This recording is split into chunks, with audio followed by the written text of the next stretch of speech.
Hello guys, welcome back. और आज की वीडियो में हम डिस्कस करने जा रहे हैं BSc 6 major subject cloud computing के इम्पोर्टेंट टॉपिक्स के बारे में। और यदि आपने चैनल सब्सक्राइब नहीं किया है तो यार इतना तो बनता है, तुम लोग जिस हक के साथ में कमेंट करते हो, रिक्वेस्ट करते हो वीडियो, उतने ही कर्तव्य के साथ में इसको जरूर सब्सक्राइब करो यार चैनल को, और अपने दोस्तों के साथ भी शेयर किया करो। This is not fair, one sided चीजें कहाँ चलती हैं कभी भी, है ना। तो आप जो है अपनी तरफ से भी, जैसे हमारा चैनल आपकी हेल्प कर रहा है, आपको भी इसके लिए इसको अपना मानना चाहिए, इस चैनल को, एंड उसके लिए स्टैंड लेना चाहिए, इजंट इट।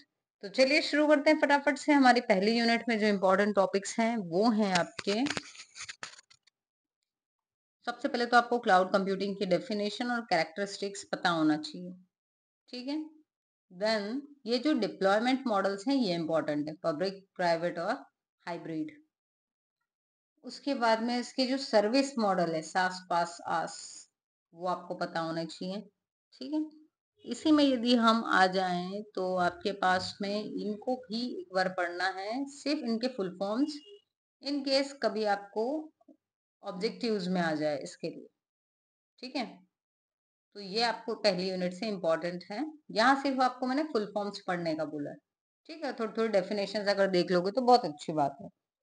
सेकेंड यूनिट में आ जाते हैं वर्चुअलाइजेशन। तो क्योंकि ये बैकबोन है, बिना इसके क्लाउड कंप्यूटिंग के बारे में नहीं सोचा जा सकता, है ना। तो वर्चुअलाइजेशन का कंसेप्ट, इसके जितने भी टाइप्स हैं, मतलब आपका server, network, storage, service, virtualisation, इन सारे टाइप्स का आपको नॉलेज होना चाहिए, ठीक है।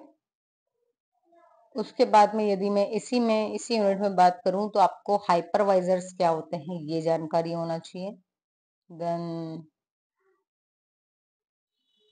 वर्चुअलाइजेशन और कंटेनराइजेशन में डिफरेंस पूछा जा सकता है, क्योंकि डायरेक्ट दिया हुआ है यहाँ टॉपिक, तो डायरेक्ट क्वेश्चन बन सकता है, ठीक है। उसके बाद में यदि हम बात करें तो आ जाते हैं अपनी थर्ड यूनिट पर। इस यूनिट में आपके पास में आ गया है डेटा इन क्लाउड कंप्यूटिंग। तो यहाँ आपको ये दो GFS और HDFC, ये आपको आना चाहिए, ठीक है।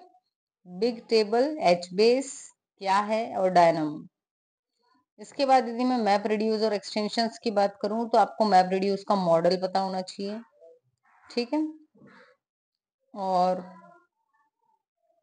Parallel efficiency of map reduce, और ये जो आपके रिलेशन ऑपरेशंस हैं, इनके बारे में एटलीस्ट थ्योरी आपको पता होनी चाहिए। अब आ जाते हैं हम अपनी फोर्थ यूनिट पर। तो फोर्थ यूनिट में हमारे पास में है क्लाउड सिक्योरिटी। सिक्योरिटी में आ जाएगा आपके पास में प्राइवेसी और सिक्योरिटी जो है क्लाउड की, हो सकता है इस पे आपसे शॉर्ट नोट पूछ लिया जाए, ठीक है। आर्किटेक्चर के बारे में यदि हम बात करें तो आपको माइक्रो आर्किटेक्चर्स जो बताए होंगे वो, ठीक है। उसके बाद में तो यहाँ आपके पास में जो है आइडेंटिटी मैनेजमेंट और एक्सेस कंट्रोल वाला जो टॉपिक है ये भी इम्पोर्टेंट है। और लास्ट बट नॉट लीस्ट आपके पास में जो ये VM सिक्योरिटी है, ठीक है, ये आप उसको जरूर पढ़ लें।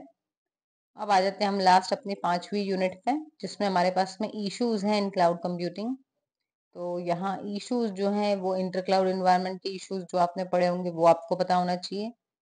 देन यदि हम बात करें तो cloud middleware, mobile cloud computing, ठीक है। और जो है हमारे पास में मॉनिटरिंग इन क्लाउड, और ये डेटा माइग्रेशन। बस इतना यदि कर लिया तो आई होप आपका काफी कुछ कवर हो जाएगा। So thank you so much for watching. मिलते हैं अपने नेक्स्ट वीडियो में।